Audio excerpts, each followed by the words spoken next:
Introducing Royal Caribbean's newest ship, Icon of the Seas, the ultimate family vacation. The ultimate 6 slides, 8 neighborhoods, 0 compromise vacation. The ultimate never done that, can't wait to do it vacation. The ultimate chillin' by a different pool every day of the week vacation. This is the Icon of Vacations. Icon of the Seas, arriving in 2024. Book today. Come seek the Royal Caribbean. Ships Registry, Bahamas.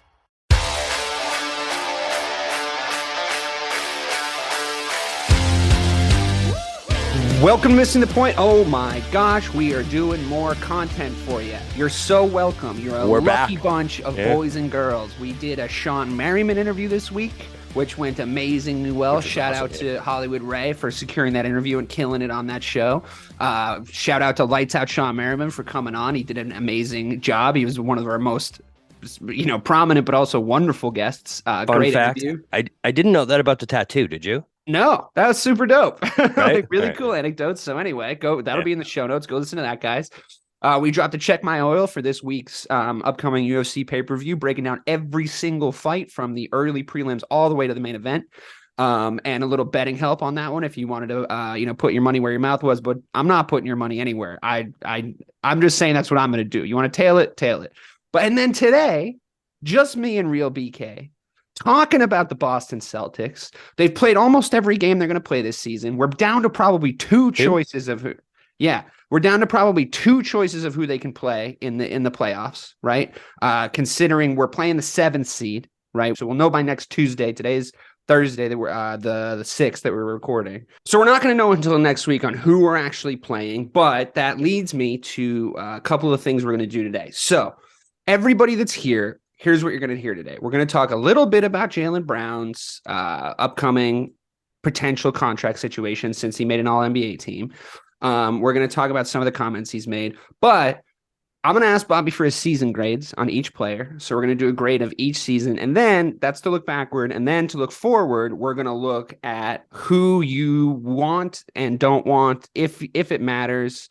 If it matters at all, maybe it doesn't for the first round, but who you want once that play-in tournament is decided on the 14th of April, and we figure out who the Celtics are going to be playing now that we've officially clinched the 2 seeds. So quick chat at the start, Bobby.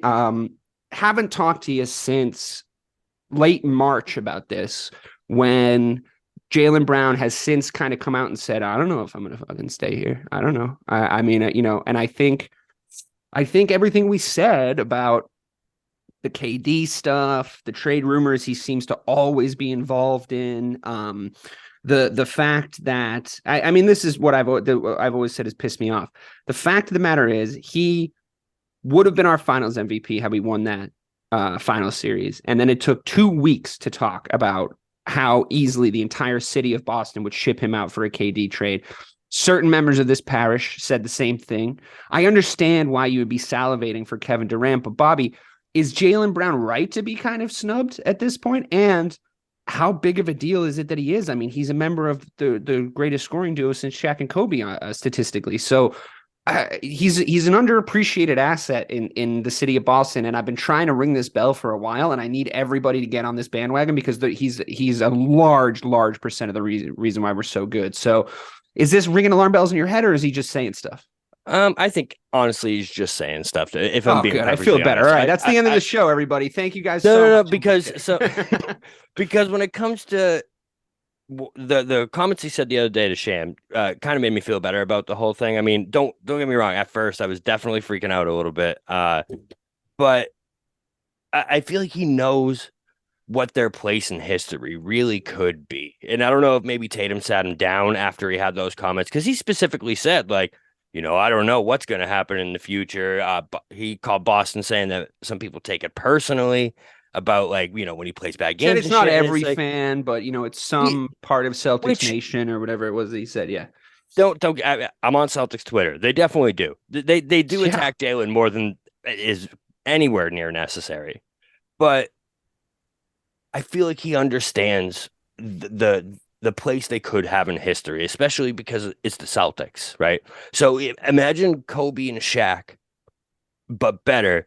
But it's the Celtics. So it's like apples to apples when it comes to like the greatness of those two teams. Mhm. So like they could go down as one of those best duos of all time. And there's no doubt about it. So he's got to know that at this point. You know what I mean? Can I ask you like more of a meta question too? Like if Jaylen Brown was here, could I reasonably make the point to him that success in the National Basketball Association over the last 20 years in what Bill Simmons calls the player empowerment era, what a lot of people call like the ring chasing era, what you'll hear Chuck and Shaq talk about, well, we did this when we never I would make the argument that the most successful teams that we've seen in said era have been built and not bought. I mean, you're looking at a Boston Celtics team that was drafted, all of them. All of your best players were drafted. We made thank you again to Danny Ainge, and I don't want to hear anybody ever talk shit about him ever again to me. Now the team looks like they look, and it's a team that he basically built. But the crafty moves we made to draft Jason Tatum in the position that we did, and we're not sitting here with a Ben Simmons on our team. Because that's just a contract albatross at this point, like or a Markelle Fultz or someone along those lines. Like, yeah, there's been like top draft picks like De'Aaron Fox, they have kind of like made more over the last couple of years than maybe they did when they first came in the league. But Jason Tatum's one of the best draft picks of the last decade. Jaylen Brown, again, people at this parish were saying, let's just go get Jimmy. Let's trade everything. Let's go get Jimmy. I don't know how realistic that trade even really would have been, but I'm pretty glad Jaylen Brown's here. Robert Williams went healthy. These are all players we drafted, right? Marcus Smart. I mean, even as much people as complained about that. Even Grant's a good draft pick. Yeah, no, he's not. But fuck that guy. But honestly, I was waiting for it. All in, right? Giannis drafted by the Bucks. Joel Embiid drafted by the 76ers. Mm-hmm. The Golden State Warriors built, right? Not bought, built, right? With the exception maybe of the 1 year that KD came, but they probably would have won the fucking championship that year anyway. The thing is, right? I think that there's something to be said for growing something and how different your fan base is going to be if those guys have been with you since the jump and you've watched them grow. And that's why I think a large majority of this Celtics Twitter that you're referring to that bitches about Jaylen Brown, I don't think you watch enough basketball, my friend. That would be my response to you. I don't think you watched him at Cal like I did. I don't think you watched him in his fucking rookie year like I did. I don't think you watched us get bounced out early from the playoffs the year before we drafted Tatum and in fucking when there was no chance of winning the series and I was watching Jaylen Brown be the only one still putting an effort in. I don't think you were there. I think you had turned over to fucking Will and Grace or whatever the fuck you normally do with your time. So at the very least, we can push that loud minority, vocal minority out of the chat, right? We could convince some of that, couldn't we? Don't go anywhere, Jaylen. You'll have more success in a place that's yours. This is your vibe. This is your locker room. This is your culture here at this point. You're one of the top guys in one of the best basketball teams in the NBA. Like, why would you? And I just hope that voices in his ear. And I would also pitch to him, listen, who do you want to be when you're remembered for NBA history? Do you want to be Tracy McGrady, Vince Carter? These great scorers, these great athletic dudes who just couldn't be on that great team, couldn't win those games. Because listen, when you think back about those two guys, ultimately, yes, they were awesome, but their careers are kind of a disappointment. And also, they're so violently loved by guys our age because we were a certain age when we were watching them, right? Like T-Mac. Like, I didn't know human beings could do that was like my reaction to watching T-Mac play, My dad tells a story of being on like a business trip and he goes to the Toronto Raptors stadium with like a bunch of businessmen. And he's like, who's this Tracy McGrady guy? They've got a photo of him up and it's a guy looking up as someone's jumping over him. And the top of the photo is just Tracy McGrady's shoe because he's jumping clean over the guy. And I'm like, no, dude, he really can do that shit. Right. So, T-Mac and Vince Carter, like vehemently adored by me and you, right? By guys that are in their early 30s now to mid 30s now, as we first sort of started watching that kind of era of basketball player. But are they going to go down in history? Because they're not going to be on the documentary about any great teams that won championships, You know who does go down in history? Scottie Pippen. Sure. Clyde Drexler. Yeah. Those maybe those not fancy, guys. maybe not, Right. yeah, I see your point. when you rank the top 50 players of all time, right? So guys that ultimately you look at, they're better. So Vince Carter and Tracy McGrady, I think, are two great examples, and Scottie Pippen. Those two are better basketball players than Scottie Pippen. They're more athletic. They can do more on the court. Well, I mean, I don't want to go down this road with you, but because like we could enter into a very like NBA style argument right now. Okay, but I know what you mean. I think you know raw what I mean. ability, raw ability, right? They could do more on the court than Scottie Pippen could on any given night. Right. Except that Scottie Pippen did more on the right. court. Well, because of the team, I feel like the team and what he's remembered in history is just ultimately higher on that list than those two guys. You know what I mean? And it just but to your point, I mean, it's such a good point, honestly, because to your point, also Scottie Pippen's remembered in a very specific way. Like your sort of overall point, if I'm reading you correctly, is what you do now determines what the rest of your life is going to look like when it comes to like the NBA. Like in the NFL, you can go and get your bag on a team that doesn't win a championship or doesn't win a Super Bowl, right? And because there's 11 guys on either side of the ball plus a billion special teams players, it's not really your fault. Like it's like nobody's like, well, he didn't win a Super Bowl unless you're a quarterback, right? And that's a whole other conversation. But in the NBA, it's like, dude, it's you and four other guys that are going out there to try and see who the best team is, like with some help. With some leg help, so you will get remembered across from your peers for what you really did and what you achieved. And part of that is deciding what you do with your career in the offseason and deciding where you go and where you or where you stay. And I mean, honestly, at the end of the day, I just think he's got his best chance of winning championships in Boston. Boston's a winning city. Like, what are you going to do? You want to go be the guy? That's fine. You can be the guy for 5 years in Charlotte. And you're going to have fucking butt kiss to show for it. I promise. Agreed. Now I got like mad at Jaylen by the end there. He hasn't actually left. I really do hope he gets the Supermax, by the way. I hope that his performance this season gets the payment that it deserves. I think we should extend him to 4 years or the 5. I think maybe we can do 5. I think it's 4 if he goes somewhere else. And I think we can do a 5-year extension, Supermax extension, I think, now that he got all NBA, right? I don't know the ins and outs of it, but give him as many years and as much money as we possibly can and build this whole team around these two guys for the foreseeable, if you ask 100%. me. All right. So we've talked about Jaylen Brown. We don't have to worry about that yet. We still got a playoff run to do.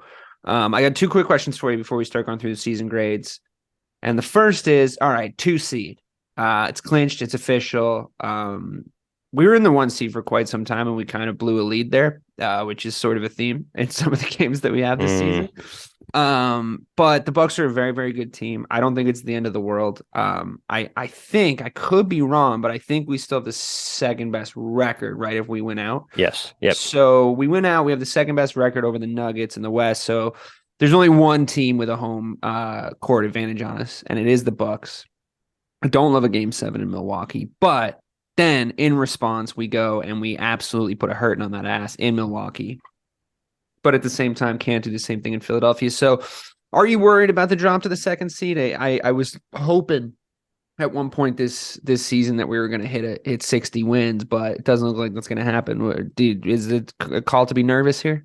So I don't know if it's the second seed that makes me nervous, because we were second seed last year. Without getting too much into it before we get into the grades and stuff, I just have it's a different vibe, man. It's just a different vibe than we had last year. I mean, I know last year at this point, me and you personally, after, we went out and whooped, I forget who the fuck it was, and we were going to play Brooklyn, and Tatum was like, we ain't run from no smoke. We ain't run. We put a spank on them too. Yeah, and we were with KD on the team and Kyrie on the team. Well, but like even leading into it, remember, like me and you were like 5-4, and it just had a vibe. This year doesn't have that vibe to me, and that's more what makes me worried. But that vibe ended up in us not winning a championship. That's so, true, maybe... right? So, right. I mean, I could be putting my foot in my ass here. So, I don't know. I just have a different vibe. That's what makes me worried. I actually am worried going into the playoffs this year. Let me put it to you this another way, from another angle. What if the reason we got to the finals last year was because of that vibe? It was because the team really believed in themselves and they played a little bit above how good they were. And what if this season we're actually playing a little bit below how good we are, and we have a little bit of a better record in the same seeding? I think that this might be a little bit more of a professional hit than a sloppy murder. I think that the teams that they don't beat for the most part are teams that we're not going to see in the playoffs. It's like, I know it seems like an obvious thing to say, but it's sort of true, right? So I know we didn't beat the Sixers the other day, but that took a Joel Embiid game of the year. And we didn't have Jaylen Brown on the floor. Yeah. So I'm not that worried about it, right? So I still think we fucking wax that ass every single time we see them, and every fucking he was so good in that game. No, he's unbelievable. And that when he was hitting that spot, like right, probably 4 feet away or 5 feet away from the basket, and he was just like pulling up in that spot every time, and he was getting space every time. I was like, this actually is low-key sick to watch. I loved basketball in the fucking late 90s and early 2000s, and this is what a really good like Tim Duncan game looked like. This is what a really good like Dirk Nowitzki game looked like. I just Kevin Garnett. I just feel like I love a stretch big man having a game like that, to be honest with you. So I wasn't stretch to the 18-foot. Yeah, well, we never saw any of those guys stretch that. Right. That's a stretch fucking Armstrong at this point, right? It's not the same thing. Pat Ewing would shoot a 15-foot jumper. He'd be like, "Whoa, what are you doing?" And like it's not quite the same thing as watching Giannis like pull up from the very, very front of the 3-point line, and you're just like, oh, we know we have him now. If they're chasing this, like Joel Embiid. He actually can't operate everywhere. He's so good. I think that I'm not super worried about them. The one thing I would worry about, and I have this on my list to bring up, so I might as well bring it up now, is Tatum he's still having some quiet fourth quarters. And I haven't seen, and vibe wise maybe, or this or that, but I just haven't seen a ton of like, I'm fucking Jason Tatum, get out of my way. Like I've seen him do a lot as far as like accumulate points, and obviously he was in that MVP race for a while, but I don't know. Maybe it's the playoffs that brings that out in players. I don't know, but it just, when he goes quiet in the fourth, I'm like, come on, man, you're the guy. You got to be the guy. Yeah, it has had that little bit more of a vibe this year where I don't. What worries me is I thought the All-Star game was going to bring that out in him, where he was the All-Star game and MVP. Well, because he always takes that huge step up after the All-Star game, after the All-Star weekend. Yeah. And then this season, he was already sick and having a great season, so he kind of went the opposite way. Not really, but like he did sort of lose just a little bit of that momentum after that weekend. So, but then he still has those 50-point games, like he had. Who are we playing? Was it? I don't know. It was like last Utah. Yeah, he dropped 52. Jaylen had like 40. So also like, and I think that their chemistry's like kind of reached its nadir. Like they're at a point where they're like, yeah, we can play together. Like we can. It's stupid to argue about this at this point. Yeah. And either one of them can go off, which I like, especially in a playoff scenario where it's like we need one of you two. But what surprised me is that they're ranked top 3 in offensive efficiency, defense efficiency, and just overall offensive rating, which I got to say I'm surprised by. I don't know. I just my vibe is so different than it was last year, and I feel like it shouldn't be. Sorry, go ahead. I think that what we got last year, and I know what you mean. I am like I am tapped into the same sort of vein of energy here.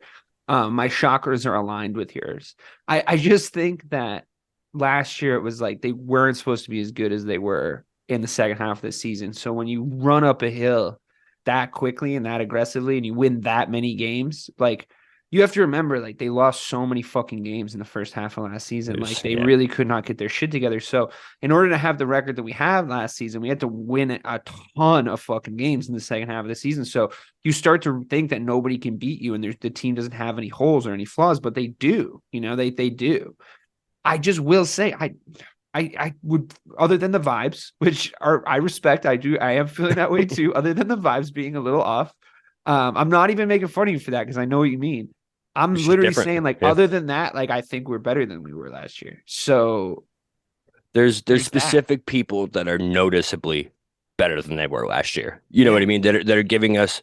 But there's also, we'll get to it in a second. That's a pretty good segue. But there's also people who are a lot shittier than they were last year. Grant Williams is a lot shittier. I agree. But also, then you can't put him in a position to hemorrhage your fucking chances of winning a finals because he's getting more minutes than he should, because going into the fucking playoffs who should be there and who shouldn't. I kind of wish we had tightened up the rotation a little bit more coming down the stretch here like we did last year. Maybe not as in such an extreme way as we did last year, but if we had to just tighten it up a little bit more this last couple of weeks, I don't know how much we would have really. I understand injuries. I understand load management. And we were going to talk about Rob Williams and the load management situation, but I'm just going to say one sentence on that, and that is your load has been managed, my friend. You better fucking stay healthy for the remainder of the fucking season now. And he better be a fucking force in the playoffs, bro. I'm not being a dick. It's 100% of you to help us try to win this, and I'm not going to blame you if it's not your fault. But it's 100% of you to help us try and win this. If you miss one fucking playoff game, I want to trade you. That's it. I want to trade you. We can't operate on our defensive front court relying this much on a guy that's available this little. We talked about this with Ray. I talked about this with Ray last show, and it's inevitable at this point. You know what I mean? It's an absolute certainty that you're either going to be without Rob for most of the season, or you're going to be without the best Rob in the playoffs. If he puts in 100% rating, like we thought that was the best version of him, no matter what happens, if he puts that in this playoff run and he stays healthy for every single game, I'm happy to fucking pay him to exist in this manner forever. Without a doubt. But you have to show me you can make it through a playoff series or a playoff run. I got to see it. They just got to prepare for it too at this point, where we got to know going into the season that Rob's not going to be there for 60% of the games, and you got to have a better contingency plan than fucking Grant Williams and Mike Muscala coming off the bench. I'm sorry, you have to. You have to. Right, you have to. I watched Kevin Garnett's corpse go out and play fucking 40 minutes for the fucking Brooklyn Nets. Literally no knees. No knees. You know, just like out there, but like when you're fucking the rubber runs off your tire and you're just on pure axle, like, and just your dad looks at it and goes anymore. And like, we can't get fucking 20-something-year-old Rob Williams on the fucking court for a playoff run. Give me a fucking break. All right. Yeah. If I sound negative, it's just because I'm a Celtics fan. So last thing we're going to do, we're going to do team grades. I'll give you the choice because I can't really decide what the better way to do it. Should I go top down, like who I think is best to worst, or should I go the guy you forgot got a few minutes? Let's start at the bottom of the bench and work up. All right, I love it. Because I do think that there is some good conversations to be had. Yeah, for sure. With regards to the Blake Griffins of the world, the players that I think really have contributed over the course of the 2022 to the 2023 season. So I'm gonna do it by games played because I think that's probably makes the most sense, right? I like it. I'm going to start with JD Davidson because he has actually played 10 games. And rumor has it he might actually play tomorrow because all of our guards are hurt. So what do you think of JD Davidson? What do you think he's really brought to the table in the sort of few minutes? I know it's hard to really get a read on him, but because we'll see him in garbage time. I do like his hair, which could give you a little bit of a boost on the grade. But in context, how do you like having him as a shooting guard on our roster? He's a deep second round pick from Alabama, which is, I don't think they might be better known for football, just guessing. But they were a 1 seed this year in the tournament. Hey, there you go. Yeah. But I still think they're better known for football. But what do you think? What do you think? I know he's a bit of a garbage time player, 7 minutes here, 2 minutes there, 4 minutes there. But what do you think? Grade him so far. Yeah, I mean, he definitely hasn't played much. Listen, I like JD Davidson. I was watching I know you hate on Bleacher Report, but Bleacher Report pulled up his G League highlights from this year, and he's definitely got some game, bro. So yeah, he's a project. He's definitely raw, but I think he's got. I'll give him an incomplete from this year. Okay. I don't think I really give him a grade. Fair enough. He definitely has a future with this team. I think, especially if the trends from the guard position continue. I was going to say he fits the mold. He definitely fits the mold, and I think you can if you keep him here inside the culture. I think you could actually get some decent productivity out of him down the stretch. All right, Moose, late season addition, Mike Muscala, hasn't seen maybe as many minutes as I might have thought he was going to see. He's averaging a decent tick, but 14? He hasn't played that many games. Yeah, but he hasn't played that many games, so his minutes per game are going to be a little skewed one way or the other. So I wonder. I liked him. Coming in, but I think maybe. Do you think maybe too little, too late on the addition to have him be a viable playoff rotation guy at this point. I'd rather see him out there than Grant at this point, to be honest with you. Well, yeah, I just see I him still as like having him on the team, but what do you think? I see him as the Tice of last year, but I like him better.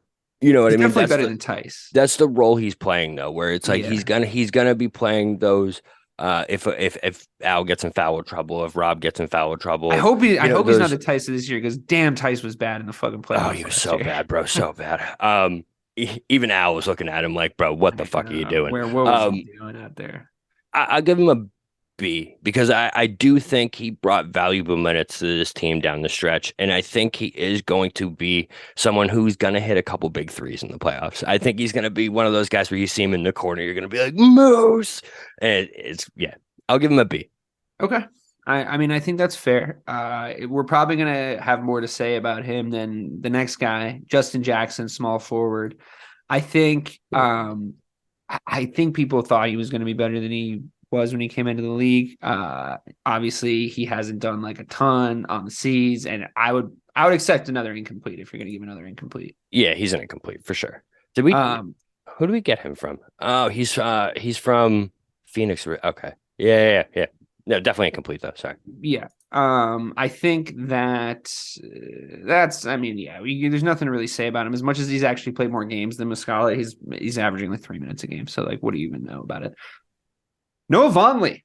I do think he contributed across the first few games. But I do remember very specifically saying to you, it's really important that Noah Vonleh is not our option at this point of the rotation. And we've definitely seen, I think, less and less of him as time has gone on. I think that the coaching staff likes other players a little bit better for those few minutes, table scraps that we can really give. What do you got? What do you got for Noah? Poor Noah. I think we can give him a C, just based off the fact that what you said at the beginning of the season. He was exactly like the only option, and he did okay. Yeah, but like there was a moment where literally me and you had the conversation. Like, if Noah Vonleh is a piece, I think I literally said like, we're if he's in still trouble. if he's still playing in like December, I think we're in trouble. so for that, because he fit right into our mold that we knew he was going to. He didn't disappoint us, and he doesn't play anymore. Yeah, so we'll give him a C-. Okay, cool. Funny enough, next on the games played list, because he's played fucking barely any, even though he should be one of the better guys that we're talking about, is Robert Williams. Now, we did just dedicate a whole section to Robert Williams, but I would love to know what your letter grade is for him, and then take into account the fact that maybe it's not up to him that he hasn't seen the court, but I mean, it is, what's your NBA teammate grade if you're not playing any games? Yeah, I mean, again, I think he's I don't even want to say it incomplete. When you got he's about to be a playoff starter, Bobby. You got so a great. You're gonna have to give him. You're gonna have to. Remember when you got a grade in college, in high school, where it's like fail. You missed too many assignments, but they like gave you a chance, and you could make up work later, and they give you like an incomplete. No one ever gave me that chance. Later. They always just gave me an F. Yeah. All right, fine. I'll give him a fucking F. I'm annoyed at Robert Williams. I am annoyed. I'm just annoyed that like. Okay, but the semester's not over on that front, right? Because he could get an A in the playoffs, and he'd average his C final. for the year. So it's like college. Your final is 80% of your overall grade. Going into it, you're not doing great, but you still have a chance. You can so still you pull it around, study, Robert. You better man. fucking study. Mr. Williams, you could still pull it around, and frankly, you're late to every class this year, and it's not helping, Time Lord. Okay, he was late to his press conference. I know that's his introductory. That's where he got the nickname. Blake Griffin, and quite frankly, I'm giving Blake Griffin an A, just right off the bat, because he's done so much more than like I ever thought he was going to on this team. I also give him an A just specifically for that Sixers game where for the headbutt.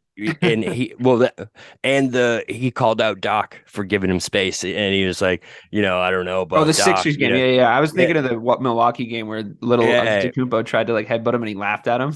I thought that was awesome. But yeah, calling out Doc was good. I think that it takes a lot to be as good as Blake Griffin was, and then decide that you're going to be a really solid example of a role player in a good team. But I think Blake Griffin's still trying to win a fucking chip, bro. And I think that if he contributes on this and he goes and gets his fucking ring in Boston, I think good for him. I think he get him a ring, fucking write his name on it, shit. I don't know how many fucking he might be Scalabriniing his way through these playoffs. If he's not, we might have bigger problems to talk about anyway. So I don't know how much credit we can really give to Blake Griffin, but glad he's here. Your boy Payton Pritchard. I mean, I've turned on him completely. I just to talk, Payton Pritchard, you are just not good enough to be throwing spanners in the works in the middle of the season about your minutes and bitching about wanting to play all the time. Like, really? Like, we're trying to win a fucking championship here, and we want to see headlines. Payton Pritchard says this, Payton Pritchard says that. I'm sorry, man, but I watched you get absolutely butchered on every single switch in the last playoff series I watched you play. Like, you're an absolute fucking liability in the playoffs, and you're going to come out here and start demanding minutes. We're going to start building rotations around you in the regular season when we have the players we have. Get the fuck out of here, bro. I mean, I think he's a fun player. I think he's got a good shot. I think it is a little unfair to ask a player like him to be consistently good without minutes. I think that he needs rhythm. I think that but I also think that LeBron James at 22 doesn't exist anymore. And that's where the Payton Pritchards of the world used to get their minutes. Like, he needs Mo Williams minutes somewhere. Right. Where if he wants to be in the fucking playoffs with somebody, you better have one sick fucking player on your team because it's not you. Like, you need Kyle Korver minutes somewhere, my friend. And honestly, you're not going to get those in Boston. Like, we built a whole ass team here. So sorry to go on a Payton Pritchard rant. I know you're the one giving out the grades, but fuck that guy at this point. Yeah, no, I don't want to say I'm with you, but his way of basketball doesn't fit with this team anymore. There was a point in time before we had Brogdon that he did where we actually needed a shooter to come off the bench hot and provide us. But look at the difference. A couple threes in a row, bro. It's at the difference. Not even right. It's night and day, bro. Yeah. And I love Payton Pritchard. He's 100% out of here this offseason. I don't think there's any doubt about that. I think he becomes a starter. Or a high level role player in the NBA Charlotte for sure. Hornets would love to have him. I'm sure that's exactly where he belongs. I'm sure that the New Orleans Pelicans would actually. They got that one guard that Alvarado. Alvarado, I fucking love Alvarado. So quick. Yeah. Just like defensive hustle plays, like Marcus Smart, circa sophomore year. I love it. Okay. Yeah, I'm not spending too much time Payton Pritchard because we got to move on because Marcus Smart is the next guy we're talking about. I think people have finally sort of come around on the fact that Jaylen and Jason aren't as good if Marcus Smart isn't out there. I think that he's making a lot better decisions than from a few years ago, but still even better decisions from last year about when he takes shots. I think his shooting's good. I don't mind as much when he takes threes, especially if he's open. He's still a good defensive player, even though obviously he's scaled that back a little bit, and we have as a team. I'm interested to know what your grade for Marcus Smart is and what it would have been last year and if it's changed or if he's just sort of been the steadiest anchor on this thing. I got to be careful with this because, listen, I love Marcus. I do. I think the squad was better when Brogdon was in that starting lineup. Okay, so hold on a second. Yeah, go ahead. Sorry. I just have to say, I agree, and I was going to bring that up in the Mazzulla conversation because he gets a grade in this too. And I think that his choices in certain rotations are the problem because you can't get mad at Marcus Smart for how good Derek White and Malcolm Brogdon have been this year. You can't that's not Marcus Smart's fault. You know what I mean? I still think one-on-one, if we come up against any sort of shooting guard that can really scorch us, we're going to be really, really glad Marcus Smart's on the team. What kind of series is Drew Holiday going to be having? And is it going to be different if Marcus Smart is out there guarding him kind of a thing? I don't think I know what you're going to say. And I just don't know if it's fair to beat Marcus with the stick of the fact that Derek White and Malcolm Brogdon are categorically better offensive point guards, but he's never been that guy. So I also think that he has been, less than I don't know what the word I'm looking for is. He's been underwhelming since he came back. But that's why I asked. But he's compared to that. Has he really been doing that much differently? Yeah. I mean, he last year. I feel like, maybe it's because he had to. He was forced into that role to be that defensive stopper every night. He had to be the vibe. Yeah. He had right. So it is definitely a different situation. It's definitely a different situation than last year. I also think maybe Ime and him were a little bit more simpatico than maybe him and Mazzulla are. I honestly think so. This is kind of I want to go back to the vibes that we talked about. I feel like those That's the show, vibes baby. It's the vibes. are specifically about Smart, if I'm being honest, because you know when Smart is smart, this team has such a fuck you to them. They did that at the end of last year, you know, and it feeds off of him, and everyone absorbs. You think that. because he's not going to be the guy, he doesn't care as much. I just don't think the fire doesn't feel like it's there. I mean, granted, the playoffs may change that. It's very, very possible. But like I the days of Marcus Smart drawing that charge against Harden at the end of those games, things like that. We haven't seen any of those moments. Do we need to ask we haven't seen any of him anymore? Do we need to ask that of him anymore? Like we right. talked about, like that's the for me, catch-22. I know what you mean, but I just don't know if Marcus is playing that differently. I just think the team is playing that differently. Do you know what I mean? Like I just think that we do shit differently than we did when he was, like you were saying, the focal point of a lot of like what got us going, you know. And there was like a couple of years there, Bobby, where he was like the senior guy, like after post Kyrie, sort of like even post Kemba time, where like he's just like kind of the oldest. And it took a little bit for him to like hand the reins off to Jaylen and Jason. But a lot of that was because they weren't 100% ready to be the leaders in the locker room. And he was, you know. And I just think we're going to need him, man. I think we're going to need 100%. Like good Marcus Smart performances to win actual playoff games. Like I still think he's that dude. So I hope you're wrong. So here's a question for you. This is more about Smart too. Is it that we just don't see him on offense as much down the stretch because we have Brogdon and White running the offensive part of our, you know, the point, the two, and we don't see him make that impact on offense. So we don't necessarily look for him to make that impact on defense. Yes, you know what I mean? That's like our what eyes I'm saying. aren't actually I think it's a perspective issue. You know what I mean? Yeah. It's like a shift in the camera. I think that when everybody starts playing really hard defense in 2 weeks, I think that you're going to be like, oh yeah. Like, I think that's our boys be part back. Of it. Okay. I also think that okay, look, you know me, like, I think you're more inclined to like a Marcus Smart type guard than I am. I think I'm more inclined to like a Derek White type guard. I think that like, when I watch Derek White play, like I just really like his game. I really like that, you know, a lot of the stuff that Ray said about him before he came here was very true. You can't slow him down. He moves at his exact own pace. He's super aware of the clock. I really like when the ball's in his hands.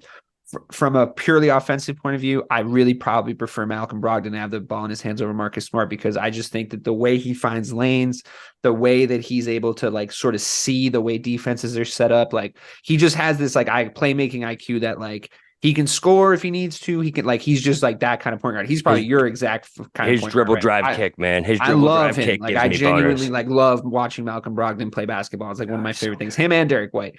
But I'm hesitant to sort of turn my back on Marcus in any way, just because he's been asked to do less, and that's what we were asking for. That is what we were asking for years. So Marcus shouldn't be the guy having to do that. Blah blah blah blah blah. That doesn't mean that he shouldn't be here, but I hope that your theory is proven incorrect, that he is going to down tools because he's not the dude or something, or you know, he's not going to try as hard because he's not as focal of a point of this team. I think that if we win a championship this year, our previous years are also going to count for shit, you know, and I think he's a big part of that. And I think he'll still be a big part of the playoff run, but we got to move on. Al Horford, same question. I mean, hopefully a different answer. Just got to love Al Horford, right? So glad he's here. Can't believe it. I love Al. I give Al an A, and he'll get an A until he leaves What'd you Boston. give Marcus, by the way? I say B minus. Okay. Yeah. Right. I don't want to say he was bad. What about you? Probably like a B plus. Yeah, I don't want to say he was bad, but he wasn't great. But like White, you know, not to spoiler alert, but like White and Brogdon are both A pluses for me. So yeah, there's no doubt about that. Well, there's no argument, right? There's such good pickups. But I think Al, I think steady Eddie, good leader, always the first one off the bench to celebrate when cool shit happens. He's happy to be there. I think it's a good fit. I don't know if his shots, I would have to look at the percentages. I don't know if his shots are falling at quite the clip that they were falling at last season, but I still think he can hit you a big three in an open space. What's your grade for him? I mean, Al's an A. Like I said, Al's an A. He'll always be an A because of what he brings to this squad. Without Al, man, Jason and Jaylen don't get over that hump that they got over. And I 100% believe Uncle that. Al. Without Al, that doesn't happen. Uncle Al needed him for the vibes, Bobby. We're all about the vibes, bro. We're all about the vibes, always. bro. I brought my Always Carhartt about the beanie vibes, bro. You are. That's funny. You are wearing Jaylen Brown. For all the listeners, he is actually wearing a Carhartt beanie. Just for if you're on the YouTubes, you can see it. That's true. It's Jaylen Brown. We had a whole Jaylen Brown conversation already, but performance-wise, masked Jaylen included. What do you got? A plus. Jaylen's been unreal this year. He's been great. He's been great. I think he deserved a higher spot in the All NBA teams, but I think he's been great. Yeah, he's definitely getting at least second team. You'd think, right? I think isn't it already decided? Didn't he make? I don't know if it's decided yet. Team All-NBA? I thought that or at least they were saying that he was probably going to make third team All NBA. But yeah, A plus for me as well. I'd put him on the second team, but he went up a level, right? He went up a level this year. This has been a different Jaylen to where absolutely. It used to be he would score 20 consistently and have breakouts at 30. Now he's scoring 28 to 30 consistently and having breakouts to go up to 40. I mean, he's matching Tatum on certain nights.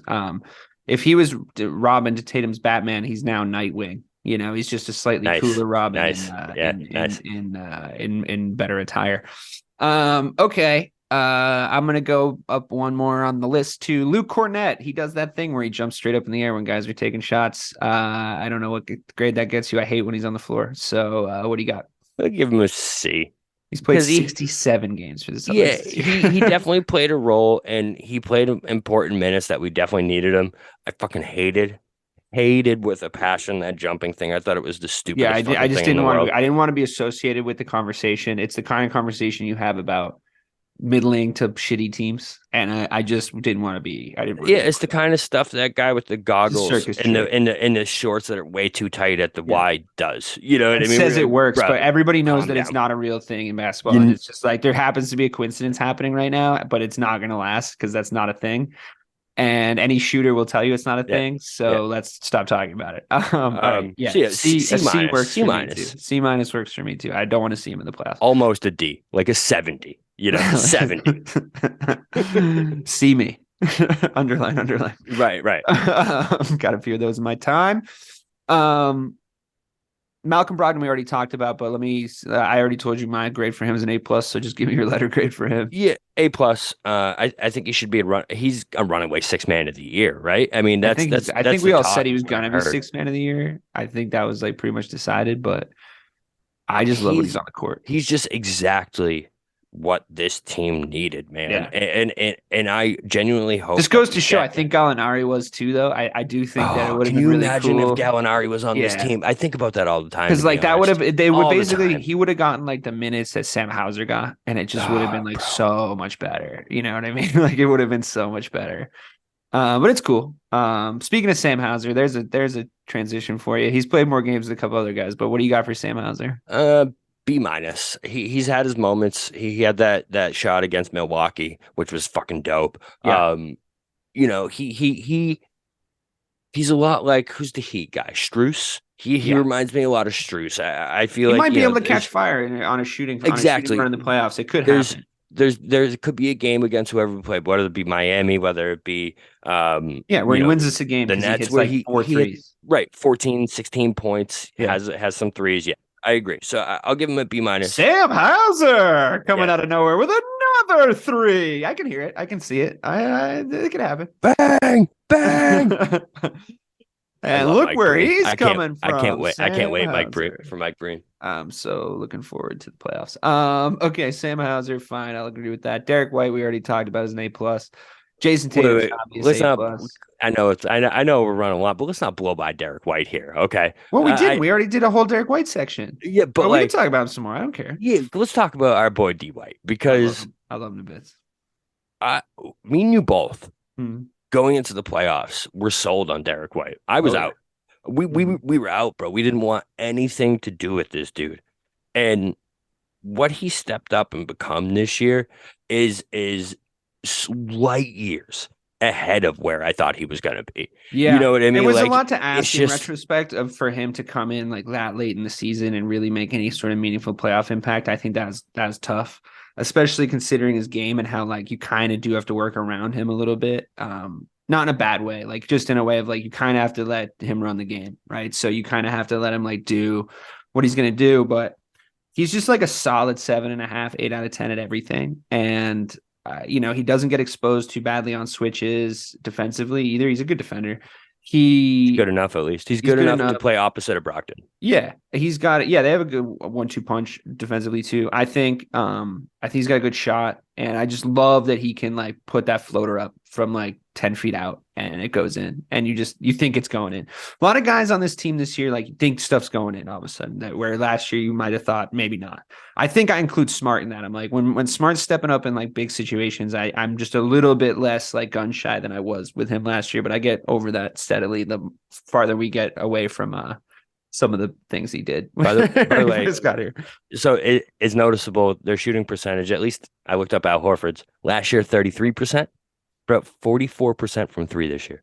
Yeah, and I will also say that's a good thing, because what I don't think we were last year was a team that beat you if we were shooting well, no matter what. I think that we sort of are now. I think that if we're not shooting well, we're not going to win a game.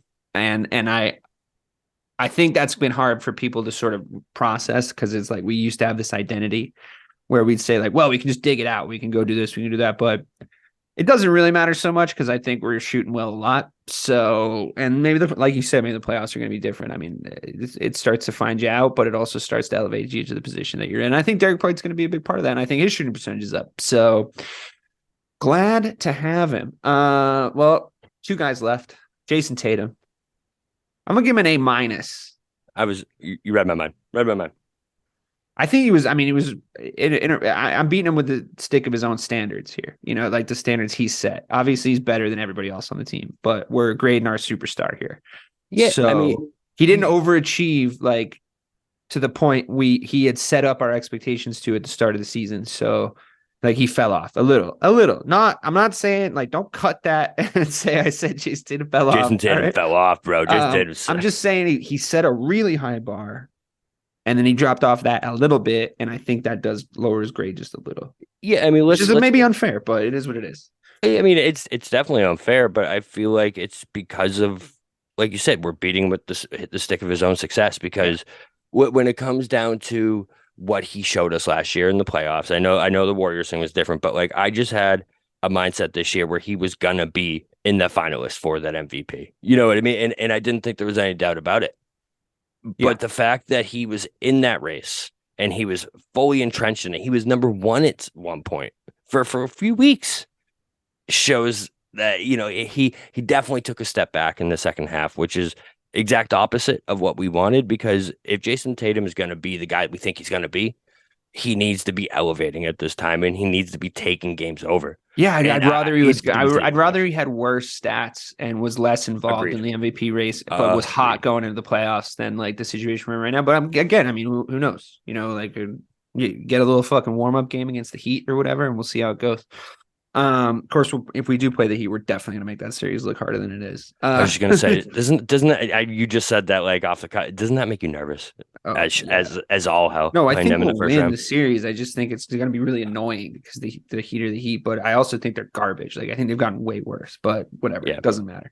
I think the bottom of the East is so bad. Like the bottom, the play-in like area, like the Raptors fucking stink. We established that years ago. The fucking we established that with the fucking birth of the podcast. But we established that fucking exactly. Thank you. I'm like, I'm sorry, dude, but like that guy's 3 feet tall. Anyway, whatever.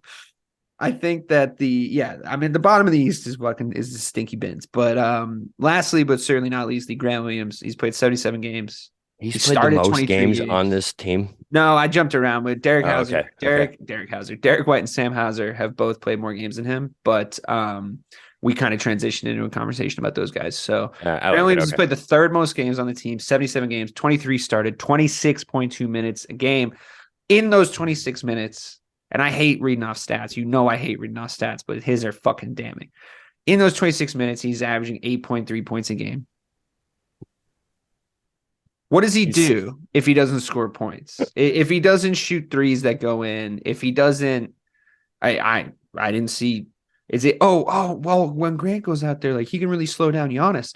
Giannis only had 56 points. He might have had 58 if Grant wasn't out there. Fucking get this guy out of here. Also, there is no greater sin than being a guy of Grant Williams' stature on a team and thinking that your stature is one that you can get a technical foul when we're still in it with a chance to win a fucking game. And it's the last few minutes, like he did in that Sixers game. You got a T for bitching at the refs that you were fucking fouled. You don't get those calls. You don't get those calls, Grant. You might want them. I'm sure everybody wants them. You don't get them because you're Grant fucking Williams, okay? Get that through your weirdly shaped head. I cannot fucking deal with this guy anymore. He's trash. If he has meaningful playoff minutes in clutch situations, we are not raising a banner. I can't with this guy. I can't. Rob Williams needs to play so many minutes for me to not go insane. Anyway, that's all I got on Grant Williams. F-. Yeah. So he gets an F- from me as well. I know Celtic Nation is going to hate on this because like Grant Williams has a fucking fan club within Celtic Nation for some reason. But I'll bet he does. We talked about how stupid certain sections of every fan base. That's right. Yeah, the ones that are hating on Jaylen Brown. We have the internet, my friend. We can go find people who believe anything. You get an F- from me for trash talking against the Cavs in a huge game, saying, "Watch me make these 2 free throws." And then so that was so embarrassing. Not only did you miss one of them, you bricked both, bro. Bricked both of them. Which making us look like a bunch of idiots. Yeah, bro. That's a Dylan Brooks move. You know what I mean? Like that's a move of a dude who's just because he believes, and I he's get not in it. touch with reality, bro. You wanna have a high level of self-confidence as a top level athlete. I believe that you should. That's a good thing. But not like that though. You know?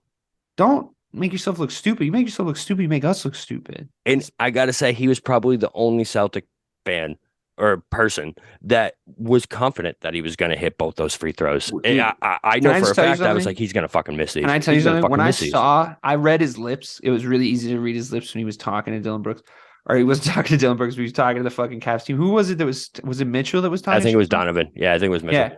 Okay, so you're doing it to Donovan fucking Mitchell too? Yeah. Who you should, like, come on, bro. Like, let's take everybody that's ever played in the National Basketball Association, right? If the top of the fucking mountain of list of guys that are good is on the West Coast, Donovan Mitchell lives somewhere in Arizona. Okay, he lives somewhere in the kind of western part of the desert. I'm not saying he's Kareem Abdul-Jabbar, but if the farther west you go, the better of a player you were in the NBA. I'd give him like maybe like Utah. I don't know. He's around there somewhere. Grant, my friend, you live in Newfoundland. Okay, you don't live even on the East Coast. You live somewhere far, far away from where Donovan Mitchell's house of NBA talent is built. Okay, don't talk shit to him. And when I read his fucking lips, he was like, I'll make both. I was like, he's going to fucking miss both. He's going to miss both. I knew he was going to miss the first one. I would have bet my fucking mortgage on him missing the fucking first one. Like, get out of here. Don't talk shit to Donovan Mitchell, first of all. You're making us all look bad. There's like 4 guys on our team that could talk shit to Donovan Mitchell and it would be fine. You are not one of them. If Marcus Smart was doing it, I'd be like, yeah, fuck yeah. Like, cool. Like, not you, dude. If Al Horford was doing it, I'd be like, yeah, you goddamn right. If Jason Tatum, Jaylen Brown, obviously. Grant Williams, don't talk shit to Donovan Mitchell, dude. Even if Derek White was talking shit to Donovan Mitchell, I'd be like, hey, that's... Come on, dude, it's Donovan Mitchell. I don't know. Chill out. Yeah, I don't know if you're there yet. I don't know. You know when, like, there's always a guy, probably because he's mad annoying, but you know the way there's, like, always a guy who's, like, not that good, and he's, like, there's always a highlight of him talking shit to LeBron James, like, once a season. You know, there's always, like, a Patrick Beverly talking shit to... Or Lance Stevenson. Or fucking who am I thinking of? Moncrief, I remember like talking shit to him. Like, it's like, no, yeah, it's like, dude, don't talk shit to LeBron James, please. You look so stupid. He's about to put you on ESPN. He still can.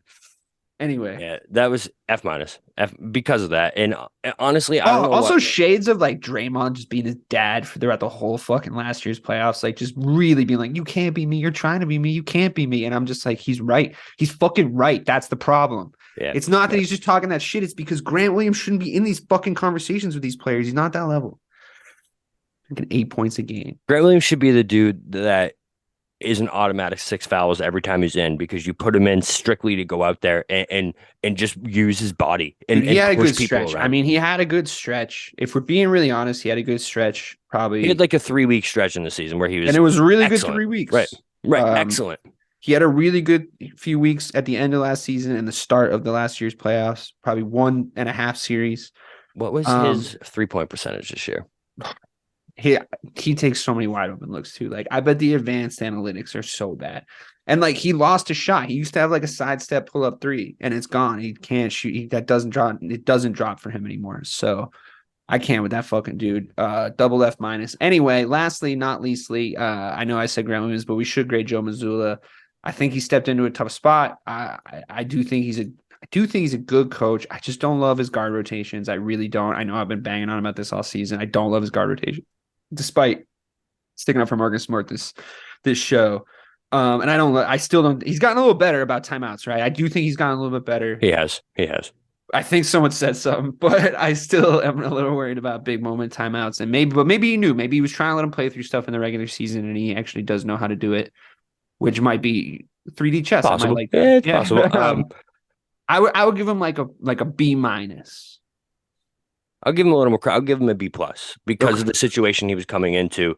And Context. If you told me, right, when you told me when Udoka left that we were still going to be a 2 seed, almost have 60 wins, and I thought I was going to fuck the season up a whole lot worse. You're actually right. I amend my grade, B+. I'm thinking back to the start of the season, and it would have been worse with the potential to go up to an A. If we get back to the finals, listen, right. I want to win really bad. I do. The NBA finals counts for 80% of your grade. After everything that happened, if we can get back to the finals, and again, our head coach's first year, I think he has to get an A for the season. Oh, yeah. You know what I mean? Because it's not like he's building on a finals appearance from last year. I hope that happens. I'm happy to change the grade, sir. Yeah. So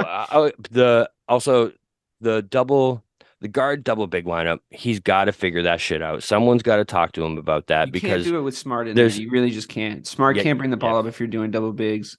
You can't. You can't also. I don't want Derek White to have 42 minutes in his legs. He can't play like that. Like, he needs to. He's at his best when he's playing like up to, I think, like 34 minutes, like maybe 32 minutes. I don't want him to have 40 minutes in his legs when he has to guard somebody in a crunch time situation or make something happen. I think that's been a worry with this team. I do think that a lot of legs fall off like late, so I do think that some management is required here. But yeah, I'm worried about his rotations too. Last grade, Celtics Twitter, F-. Yep, for sure. But we love you. Listen to our show. But we love you. RTS, like our shit. Well, for myself, DK Sizzle, and the real BK Bob Kelly, we've done it once before, and we're doing it now, and I'm sure we'll do it again. Thank you so much for listening. Go Seas.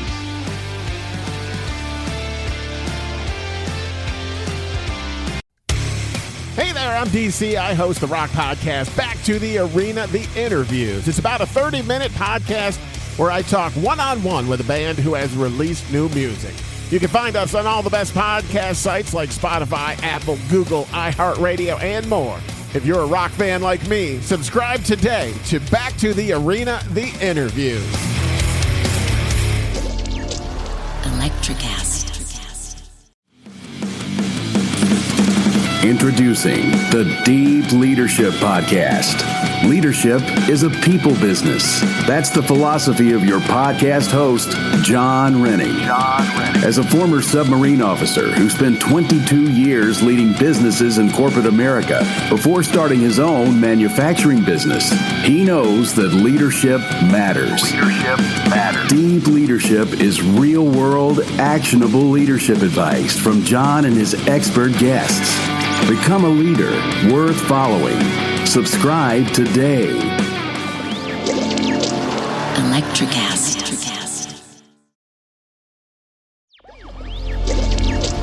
Electricast.